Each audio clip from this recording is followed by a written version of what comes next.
Welcome everyone. My name is Latasha Redhouse. I am the American Indian Foods Program Director under the Intertribal Agriculture Council. I'll be the co-host today, and I'll go ahead and pass the mic over to our host, Mike Schellenberger, and have him introduce himself. Good morning, everyone. My name is Michael Schellenberger. I'm the USDA Technical Assistance Specialist, or IAC, for Washington State. And today we have Elena Pisano and Aaron Parker covering Farm to Institute topics. A big thank you to all the sponsors of IAC Conference. This session is sponsored by Champions of Native Agriculture sponsors, as well as EcoTrust. First, we will have Elena Pisano. She leads the Seed Change and Native Communities as a program manager in the National Farm to School Network. Elena is a member of the San Carlos Apache tribe, Dinalogino Pueblo, and she lives in Santa Fe, New Mexico. National Farm to School Network is an informational advocacy and network hub for communities working to bring local food sourcing and food and agriculture education into school systems and early care and education environments. And then next up, we'll have Aaron Parker of the Eats Academy, currently serves as a research director of the Indigenous Food and Agriculture Initiative at the University of Arkansas School of Law, where she supports the initiative through program development, research and writing, and analysis of legislative and regulatory issues affecting tribal governments, businesses, and individual producer. Back to you.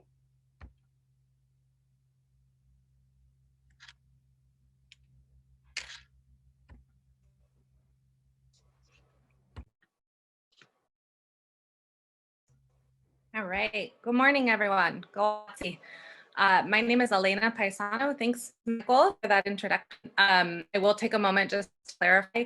I am no longer with the National Farm to School Network. I am now serving as the New Mexico State ECE coordinator, so working across our state to connect early childcare education centers into institutional procurement systems with the long-term goal of linking not only those sites that serve our littlest learners, but also elementary K through 12 schools and senior centers serving our elders. And so the idea that we're trying to build in New Mexico is a robust procurement system where all of our institutions are working together to support local farmers and bring those foods into our communities. Thank you for inviting me to be here today. I'm really excited to be on this panel and just to have an opportunity to talk about one of my favorite things, which is farm to school. So I'm gonna go ahead and try to share my screen so that we can view slides here. So just 1 second. The Zoom world we're all in. I wish we could all be in person today. I thought about that this morning when I was preparing. Let's see here. All right. So I'm going to start with farm to school. That's kind of where I like to strategize my sort of interventions into bringing food sovereignty into Indian country. And so this presentation is heavily focused on farm to school, but I will also add some tips and tidbits around other institutions, and I'm happy to spend time digging into that in the question and answer session.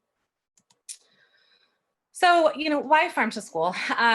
It is in us, right? Food is medicine. Food comes from our relatives. We all strive to connect through our food and food systems into our ancestry and build relationships, that community. And my favorite part is the story, right? Food has such a strong story, and we're able to literally consume that through traditional foods. And I won't spend too much time on this, but just to say, why farm to school? Why do I believe so wholeheartedly in farm to school as a strategy of sovereignty? And first and foremost, it is about reinvigorating our Indigenous foodways, ways that were disrupted, dismantled, and removed from our abilities through the colonization process. And so I like to start with the remembrance of our ancestors and acknowledging how incredibly savvy and what great agricultural producers we have been born from. And so just honoring our Indigenous mothers and our Indigenous ancestors that have stewarded these food products and our relatives for so long. And as I sort of hinted to, right, our communities right now are living the repercussions of ongoing colonization and disruption of our Indigenous food systems. And furthermore, to say it more assertively, destruction, intentional destruction of our food systems in order to colonize us and break down our communities. I like to start with youth, particularly on really focusing on the history of food policies and how farm to school can flip those food policies that, again, were used to oppress us into something that's empowering.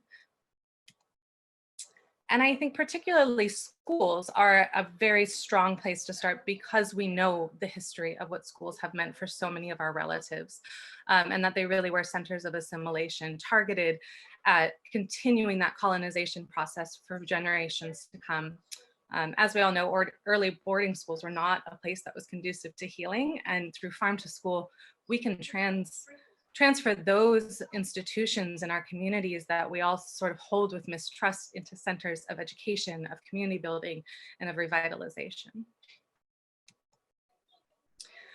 And of course, we all know colonization is not a past term, right? It is happening right now. It continues to happen. And one of the main tactics used worldwide, especially in this country, is through food.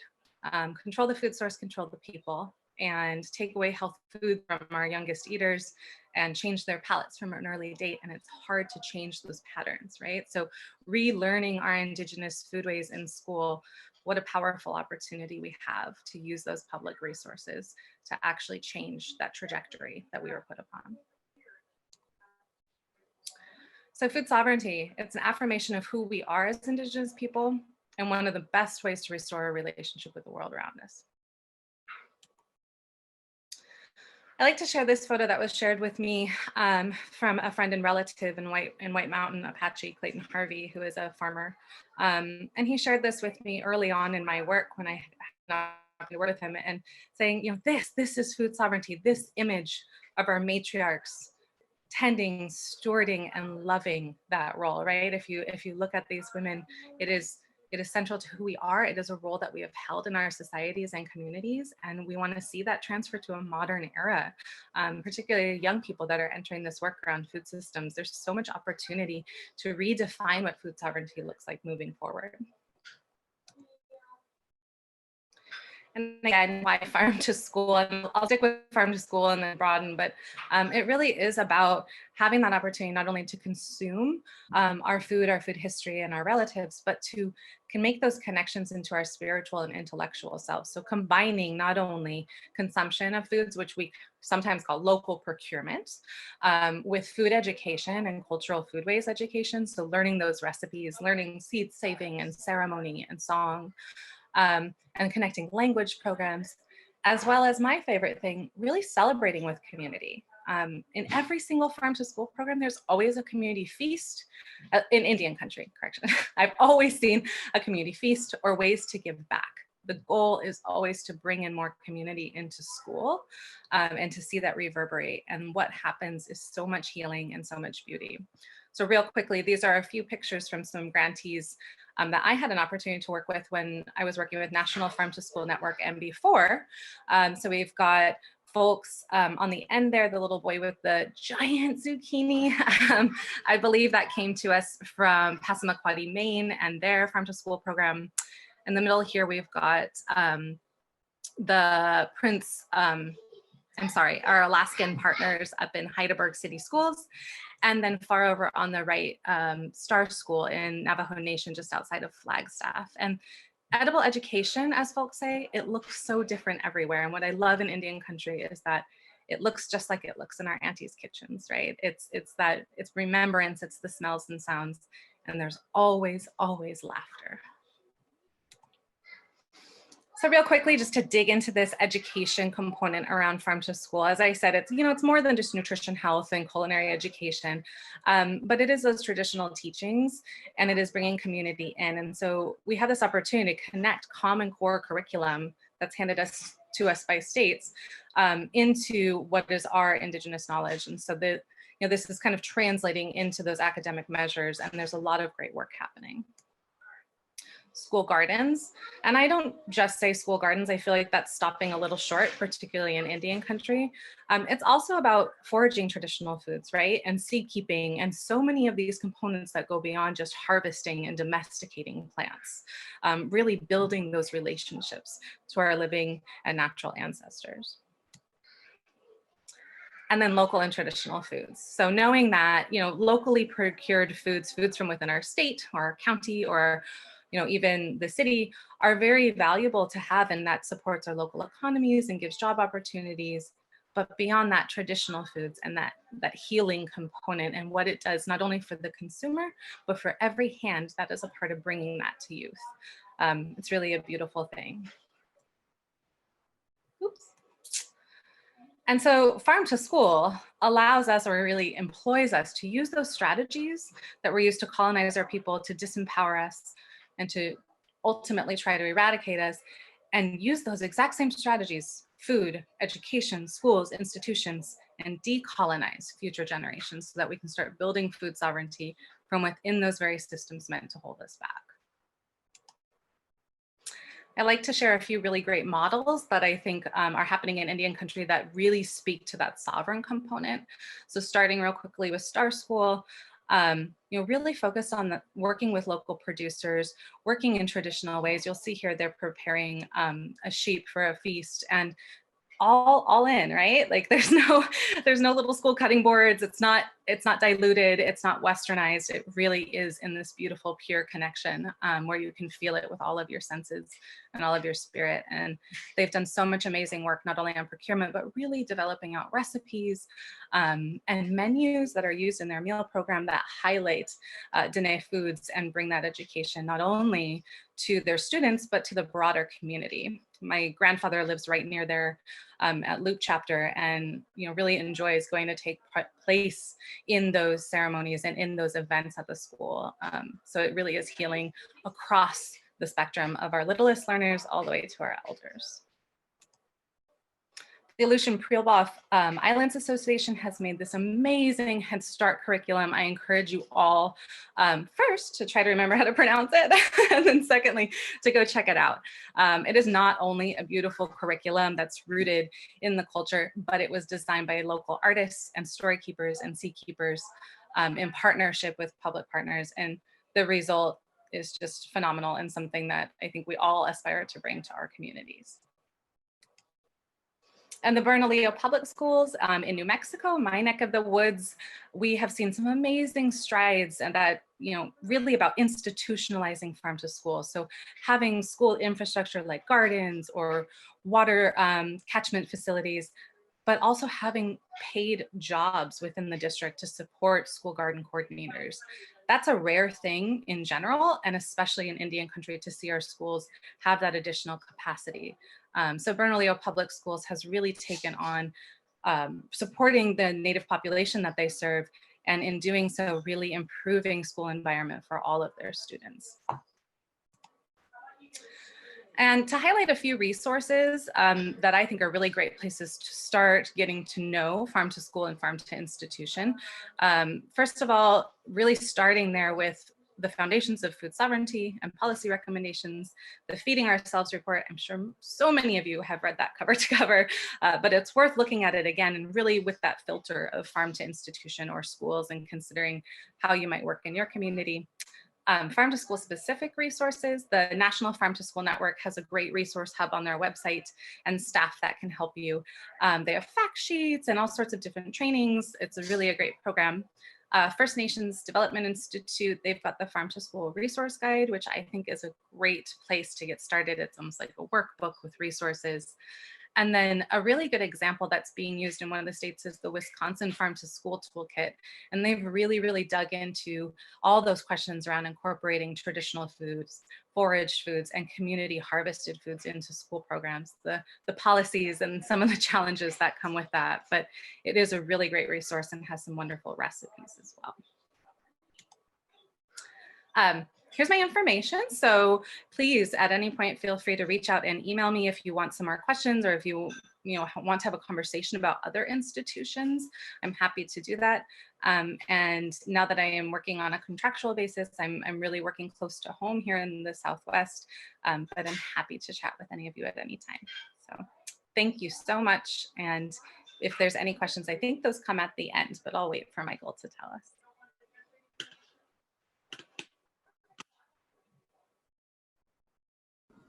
Great. Thank you so much, Elena. We definitely are waiting for questions to filter through. And as we're waiting for those questions, we'll go ahead and let Erin Parker go ahead and start her presentation. And at the very end, we'll begin the Q&A session.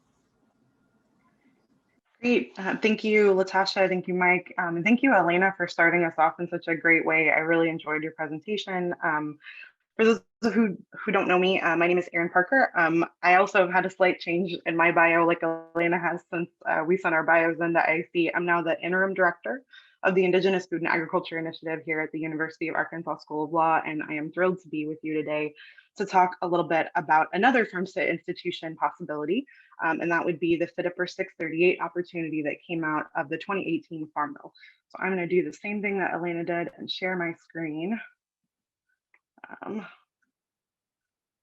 Hey, it worked. I'm always excited when technology works for me these days. I know we've all been living in a fun new Zoom world.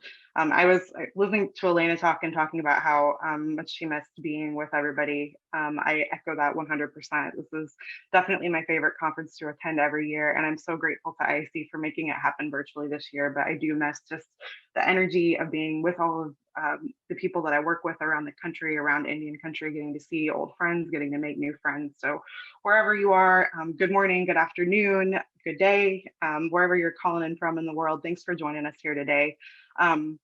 This is another farm to institution opportunity, and I really loved how Elena put the farm to school opportunity that she was discussing about how this is using a public resource to change the trajectory of colonization of foodways.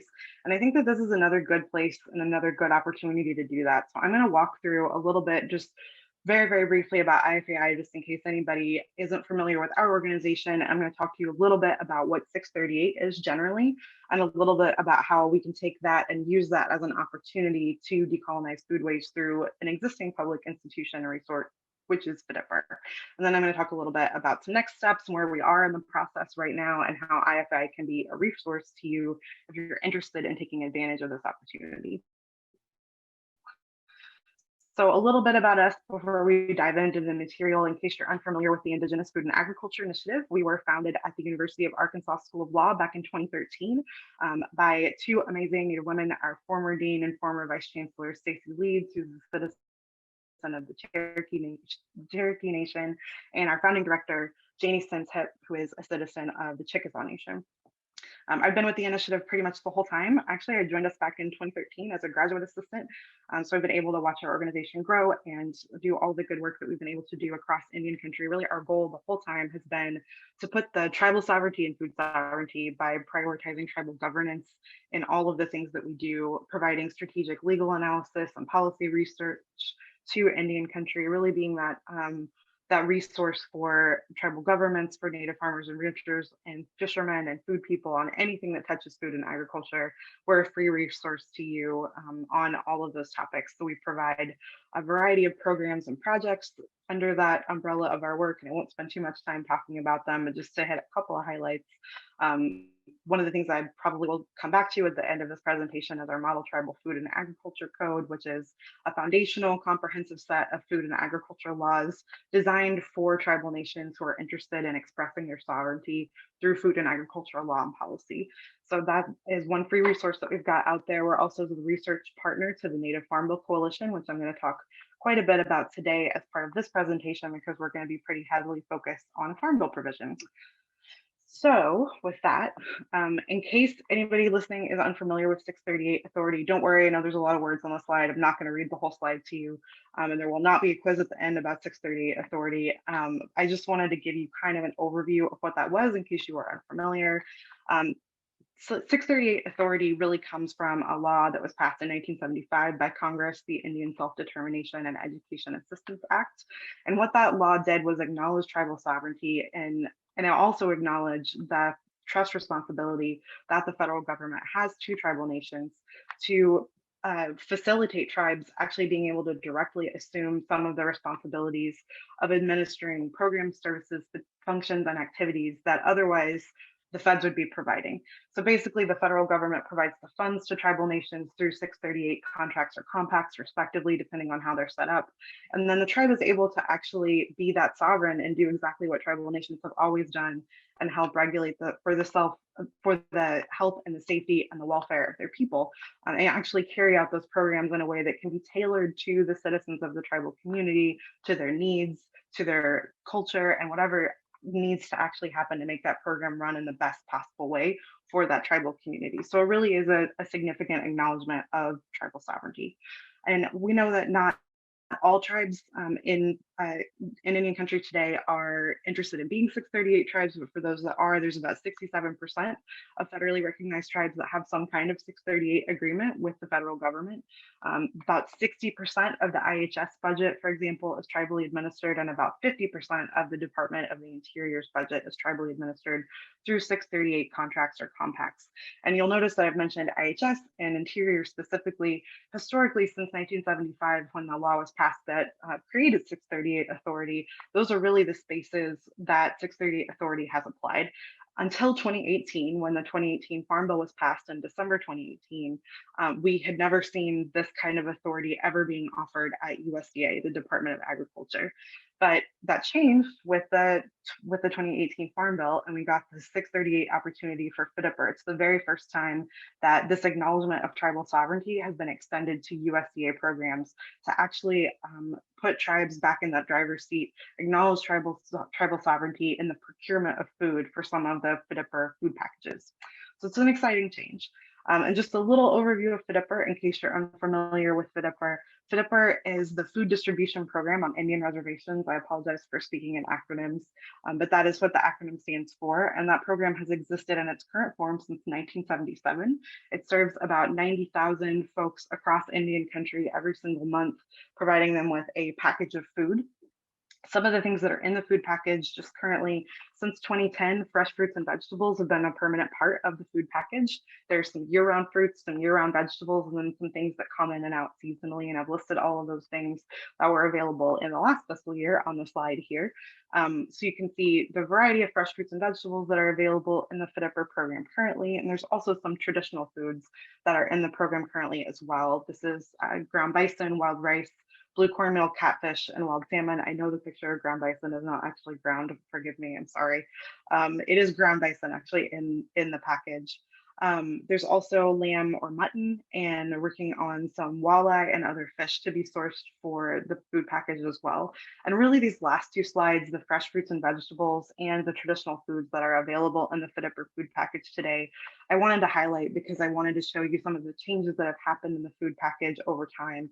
And those changes have happened to make the food package healthier, to make it fit more to the needs and the desires of FDPIR participants, especially when it comes to traditional foods. And those changes have happened really because of some tireless advocacy on the part of FDPIR program managers and tribal leadership, supporting those changes, talking to USDA, talking to their members of Congress, and pushing for those changes so that this program can be more reflective of the dietary needs of the FDPIR participants and the tribal citizens who are using them. Really wouldn't have, especially the traditional foods, I don't think would be a part of the package if it had not been for those tribal leaders and not FDPIR program managers really pushing on this. So I wanted to highlight those changes in particular as we're talking about ways that we can use public resources, again, as Elena said, to change that trajectory, that there are changes that can be made in these programs that can make them more suitable, that can pull in some more culturally appropriate food. So here's an example of how it's changed so far. And what I hope happens now that we have this 638 opportunity is that that can continue to change. And this program can continue to evolve and involve more fresh fruits and vegetables that are tribally grown, providing an economic development opportunity for tribal producers who may be able to be providing that food directly to their local FDPIR community, and as well as people who are growing and procuring traditional foods to make those a more permanent part of packages in a localized way that actually enables foods to be the most culturally appropriate. Because even though those traditional foods are in the package right now, they're offered kind of on a nationwide basis. And we know that traditional foods differ greatly tribe to tribe. And so there's a real need here to shift away from this one size fits all model that is kind of currently being applied through opportunities like 638 to make that more local, to make it more culturally appropriate and actually fit the needs of the community that's using the program. So I'm going to talk a little bit about 638 plus FDPIR now. We've talked about 638 and FDPIR, now we're going to put them together in the 2018 Farm Bill and talk about some opportunities to do a little bit more decolonization of food waste through FDPIR 638. So this opportunity, as I said, is the very first time 638 has ever been applied to the U.S. Department of Agriculture. This is a brand new thing for USDA. It's a really exciting change. And this was one of the big priority items that was pushed forward by member tribes in the Native Farm Bill Coalition. If you're unfamiliar with the Native Farm Bill Coalition, the coalition came together back in 2017 as an opportunity, or as tribal nations were looking at opportunities in the 2018 Farm Bill that would help Indian country better access existing USDA programs, and also how we change some of those USDA programs to better fit the needs of tribal citizens, Native farmers and ranchers, Indian country more broadly. So by the time the Farm Bill was passed, there were over 170 member tribes in the Native Farm Bill Coalition, about I think 30 intertribal and ally organizations together, also supporting the work of the Native Farm Bill Coalition. And what came out of that was 63 tribal specific provisions in the 2018 Farm Bill, which was a historic moment for Indian country. And this provision in particular was pretty exciting because it was the first time this had ever been applied to USDA. So what this does, we hope, is promote economic development for Native farmers and ranchers by offering a market opportunity to get tribally grown, tribally produced foods, whether those are fresh fruits and vegetables or processed foods or traditional foods, into FDPIR food packages as tribal nations determine is appropriate, really, again, acknowledging tribal sovereignty in this food procurement process. It's also a potential for intertribal cooperatives to possibly come together and further grow markets across Indian country. And it really does promote food sovereignty by putting the tribe and not the federal government in the place of determining what foods are most appropriate and what foods their people are asking for, or wanting, and being able to actually expand access to locally tribally grown traditional foods through this food package. So when this came out in the Farm Bill, this was really exciting. I'm going to talk to you a little bit about where we are in the process, just so you know what's going on with FDPIR 638 right now, because as you can imagine, when something comes out in the Farm Bill, then there's got to be a lot of process inside the department. If you were listening to Zach give the opening remarks this morning in the general session, I know he talked about how much it takes to move a bureaucracy, and that is definitely the case here as well. There's a lot of bureaucracy that has to happen between legislation getting passed, money getting appropriated, and then the process finally being open at USDA. So I'll tell you a little bit about where we are. This is where we started. We started with the Farm Bill in 2018. And if you're a legal nerd like me and you want to read the exact section, it's section 4003B of the 2018 Farm Bill. And that's what sets out the requirements for all of the foods that are going to be procured through this FDPIR 638 demonstration project. It is a demonstration project right now because that's how Congress seems to do things. They want to start with a demonstration project. And then I think the hope ultimately is that maybe by the next Farm Bill in 2023, this could potentially become a more permanent part of the program, or permanently acknowledging tribal sovereignty in the space of food procurement for FDPIR programs. But right now it's a demonstration project. Foods for this program have to be domestically produced, which is the case with all FDPIR foods and really all USDA foods in any USDA nutrition assistance program at all. So everything has to be grown or raised here in the US. The food that is being offered has to supplant and not supplement an existing food package item, which is really just a legal way of saying you got to swap it out. So an example here might be if you are a tribal leader, if you're an ITO manager and you're interested in taking advantage of this opportunity, you need to identify a food that's in the package right now, and then identify a food that you can source that you want to swap it out with. So maybe you have a tribal ranching operation or you have a lot of local tribal ranchers who are growing and raising beef, and you want to put your own ground beef into the food package instead of the ground beef that's currently in the package. So you would say, we want to swap that out. Or maybe you want to do ground bison, or maybe you want to swap in some kind of seafood like a salmon or whitefish or walleye, whatever is more appropriate to you. Like, you can make that identification and swap it out. And that's basically what that requirement's saying. The food also has to be of a similar or higher nutritional value to the food item that it's going to replace. I think a lot of folks are really interested in this opportunity to be able to do traditional food sourcing. So I think if you look across the world of traditional foods, we know that those are going to have really high nutritional values, and usually in comparison to a lot of the stuff that maybe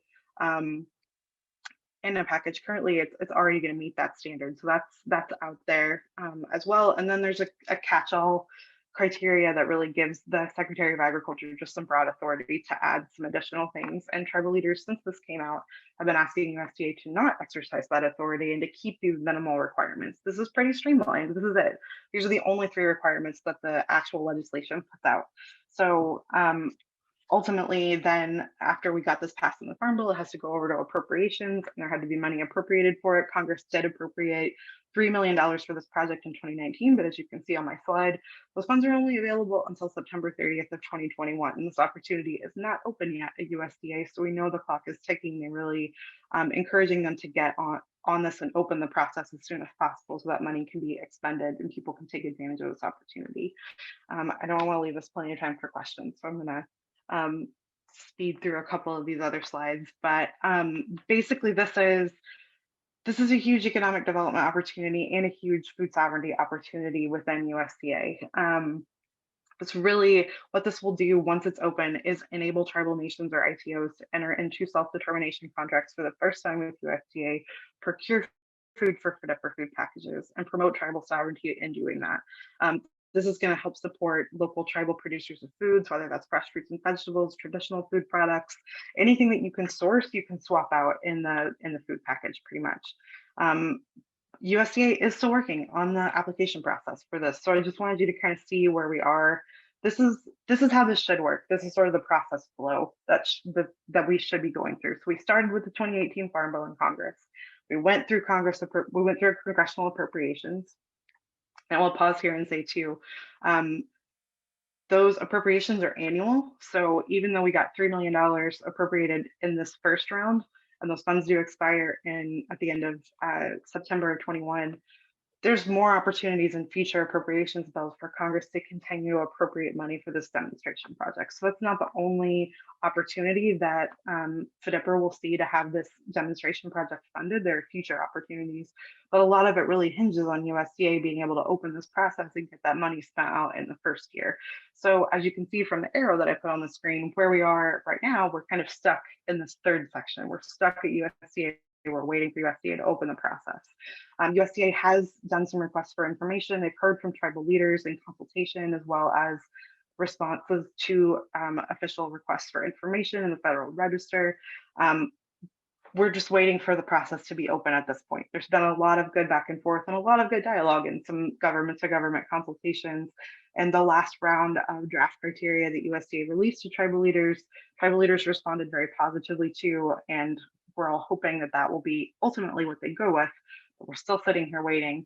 I checked this morning, just so you know, in the Federal Register, just to see if maybe magically, because I was doing this presentation today, USDA would open the process. They have not currently opened the process. So we're still waiting for them to start taking applications for this opportunity. So it's kind of where we're stuck right now, but what will happen after they release the process and open for applications is that tribal nations will be able to apply for these contracts, receive funds from USDA, source the food that they want to source, and then ultimately what the goal is here is for FDPIR participants to receive tribally sourced and tribally locally grown food. That's the ultimate goal of all of this. So that's sort of what we're looking at right now. But again, we're stuck at that third phase waiting for USDA to open this process. And I'll tell you just briefly, this is what tribal leaders have recommended over and over in consultations on this, really since before the Farm Bill was passed. Even while this was moving through legislation, tribal leaders were still sitting in consultation with the USDA saying, if this does happen, here's what we want to see, here's what our people need.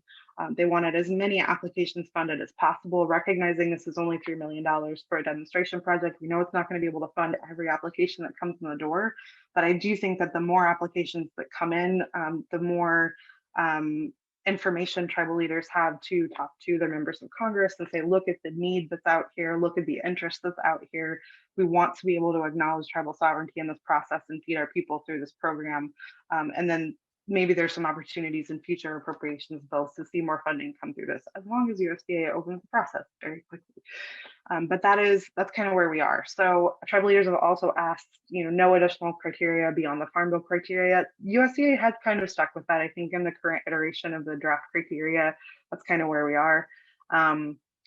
Tribal leaders have also asked for the prioritization of traditional food sourcing and fresh fruit and vegetable sourcing. That kind of remains to be seen. We'll see what happens once they finally open applications. And I think one of the big ones that we worked on a lot with USDA was this last one, that contracts with vendors need to be recognized as between the tribe and the vendor. So it's the tribe's rules that apply, not federal rules applying to food procurement, especially not making any tribal vendor that's picked for this by a tribe have to go through a federal procurement process.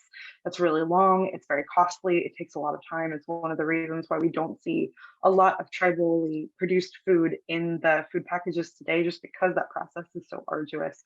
USDA did cut that from the last draft of the draft criteria. So I think we're in a good place with that. So that was encouraging to see.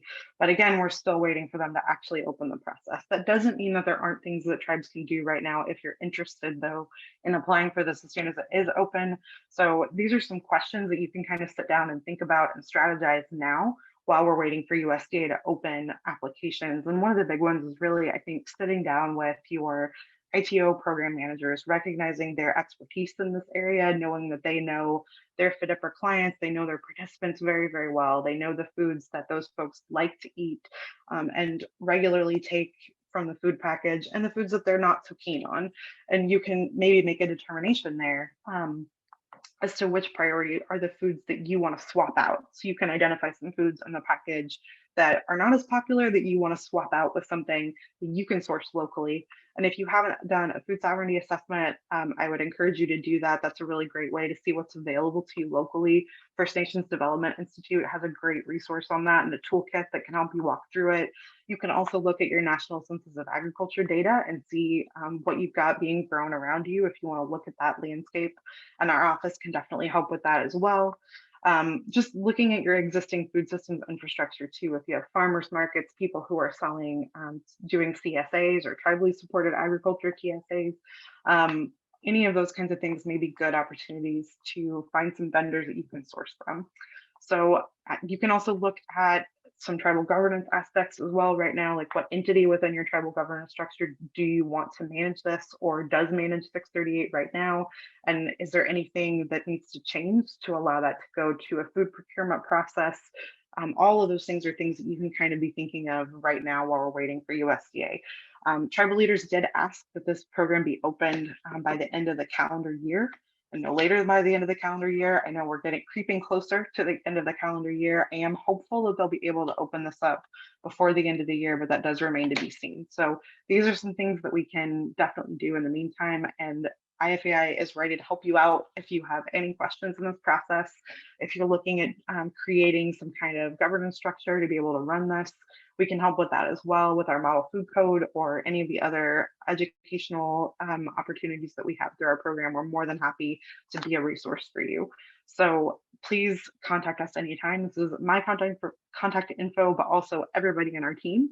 Reach out to any of us anytime about this or anything else in the space of food and agriculture. We are a free resource to you, and we want to be able to help you achieve your goals in food sovereignty. So I think I have left us, I hope, enough time for questions. I'm sorry I get a little long-winded talking about the law sometimes, but I'm just really excited about this opportunity.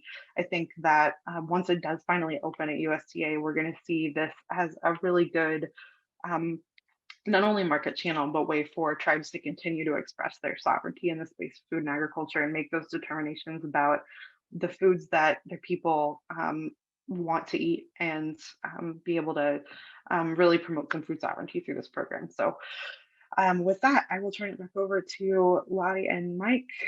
Thank you so much. I really, really appreciate your time.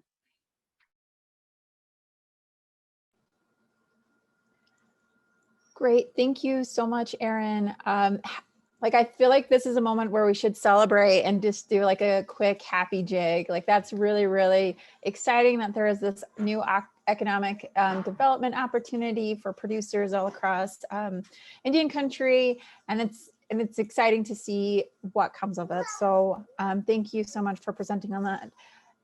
I'm just going to see if we have any other questions. Right now, do you all want to just turn on your camera so we can just kind of have a kind of dialogue right now? So it looks like we have one for Elena. So it's a great presentation, Elena. Do you have a link to the type of consultation work you do and how we can share that information with interested communities? I don't have a link, but you can email me and we can have a conversation and be very relational. I just stepped away from my work at NFSN this fall, and mostly so I could be a mom and be with my community. But I'm getting ready, as we all do, right? Winter is that time to be thinking and feeling. And so I will be more active. So please reach out. I'm happy to connect with you. And most of the work that I have been rooted in doing with some of our school-based partners and leadership is really looking at those procurement policies and how they intersect with exactly some of the things that Erin was talking about. Yay, by the way, that's so exciting, particularly the vendor relationship and the direct relationship, like that. For those of you that aren't maybe quite as into the policy in the farm to school, I'll say like that paves the way for us to start dismantling some of the challenges that come to institutional procurement and how our resources funnel through federal hands or state hands. And so a lot of my work is really at looking at those procurement contracts, understanding how to find those creative loopholes and how to really connect in producers that otherwise wouldn't be in the large scale markets. So that's some of the work that I focus on, as well as then looking at wellness policies in schools and institutions that then support that so that it can't be undone, right? When we have changes in our own leadership or in federal or state leadership.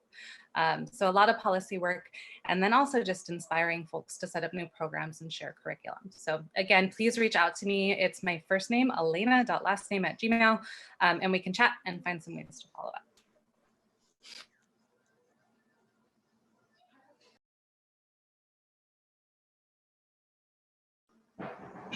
Great, and I think with on this platform, there is an ability to network.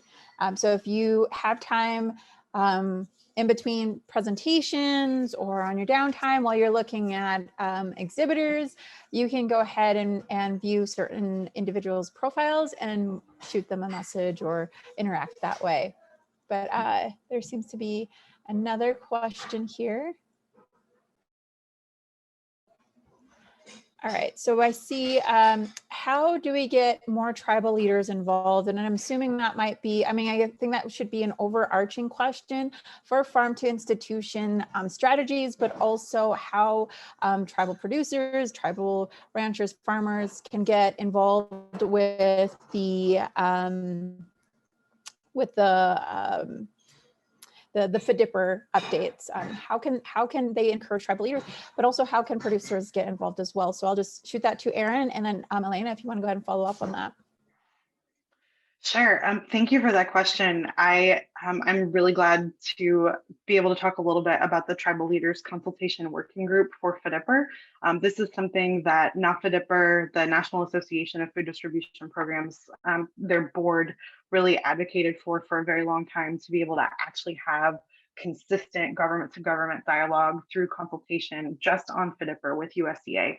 So since 2016, in February 2016, we've been sitting in consultation with USDA about 3 times a year, really, specifically to talk about issues relating to FDPIR.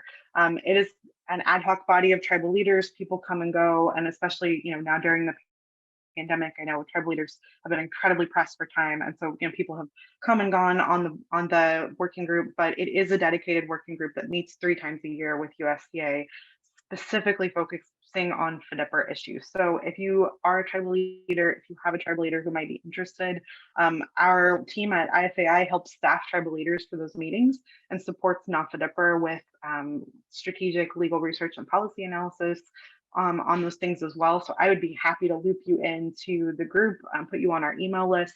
We make sure we notify tribal leaders and their staff anytime there's a consultation that's scheduled, and we provide briefing materials in advance and host some strategy sessions around that as well. So we would love to have more tribal leaders involved. Absolutely would really, really love that. So please reach out to me anytime. I can give you my email too. It's esparker at uark.edu, and it's on my slides. I don't know. Can we leave our slides in the? Can we upload them into the? Yeah, definitely. So we'll have a place, if you want to go ahead and send me your slides, we'll have a place to attach it to our session. Perfect. Well, I will make sure that those get uploaded and it has all my contact information, but definitely reach out. And Elena, I'm sure you have some awesome ideas on how to involve tribal leaders as well. So I'll pass it over to you. Thanks, Erin. Yeah, first and foremost, if you are already doing any farm to school in your community, call them, invite them, make sure they know what you're doing. I can't tell you how many times there's amazing teachers or parents that are, championing farm to school and their leadership has no idea. So making sure that you're getting the word out, that you invite them, have folks come in for a meal. That's one of our favorite things, right? It's a little different right now with COVID, but making sure that that doesn't mean we can't still talk about farm to school education and home food production, right? So we can sort of transfer that institution knowledge into the home setting. Another big thing is really have the opportunity to listen. So whether that is asking for some of their time or reading some of the policy information that's come from your leadership, depending, are we talking about, like elected leadership or community leaders, right? There's different strategies there. But I would say listen and ask some questions and try to understand how farm to school might fit within the priorities. So when I do work that's not in Indian country, most often policymakers want to hear dollars, cents, right? Like that's what matters first and foremost. And when I talk with tribal leaders, it's health outcomes, it's community health, it's what does this actually mean for the well-being? And so what are those metrics or ways of measuring?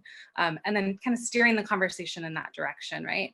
I find that that's very effective. And then my third tip would be, get active and start reading. There's some great resources. Some really amazing scholars have looked at food sovereignty, right? Like Elizabeth Hoover comes to mind and others talking about these community food projects and start dreaming of that potential. The first thing is someone in the community coming with the vision and stewarding it. And so that's what I would recommend first and foremost. And again, reaching out to some of our capacity partners if you need some inspiration. First Nations Development Institute does a great job with their grantees and capturing those stories.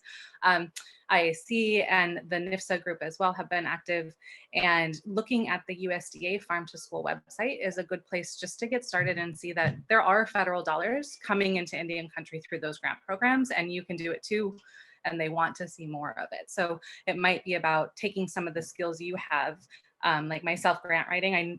I would not spend my days grant writing, but if someone asks for help, I do. And that might be the thing that kind of breaks that seal for your community. So lots of ways to get started. Yeah, hi, I got a question.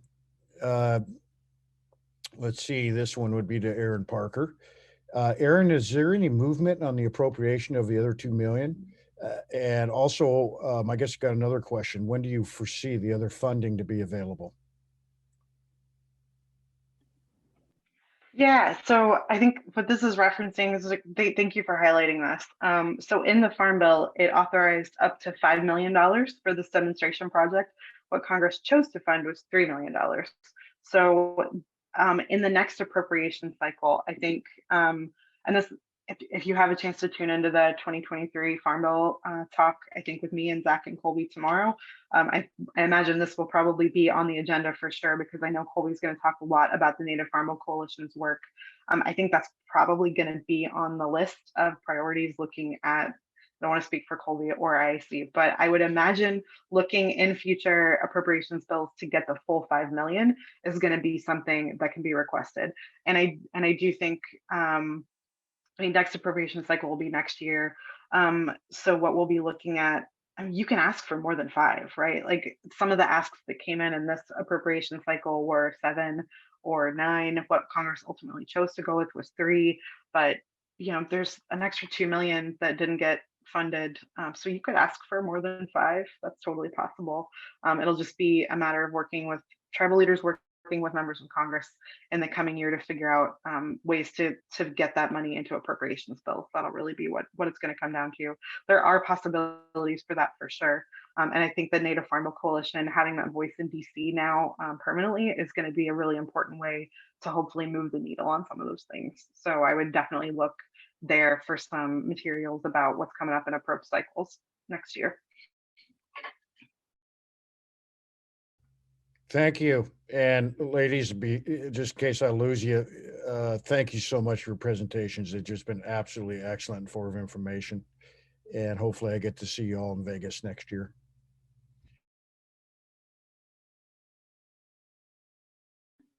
Fingers crossed. Miss y'all. I know. I was dreaming about the lunch, and I was like, I'm gonna have to have something in my home, right? That's just that for me and nourishes me to get me through this. So I was dreaming about that and thinking about it. I do want to add one thing because I realize it's so critical is finding out who runs your school meal programs at the state level. So, and I'm happy to help give some advice into how to do that. But that's kind of step one in making sure, again, that your tribal leaders know that, understanding who's sort of in control. And I think my own bias is, really encouraging our tribal leadership and community leaders to consider managing our schools or our school food programs. That's that long-term pie in the sky vision, but it really, there are some great examples that are sort of being born right now. So. Great, thank you so much, ladies. Again, if you have any questions regarding how to get in touch with our speakers today, or you're wanting to have the hard copy of the PowerPoint or slides, feel free to reach out to myself or Mike, and we should be able to attach the presentation copies along with this session. Thank you, Erin and Elena and Mike, for your support and backup on this. So this has just made me so happy, and we'll be closing out celebrating because this is really good news. And I look forward to working closely with both of you as we start strategizing for 2021 opportunities with American Indian foods producers and just figuring out how we can maximize their opportunities moving forward.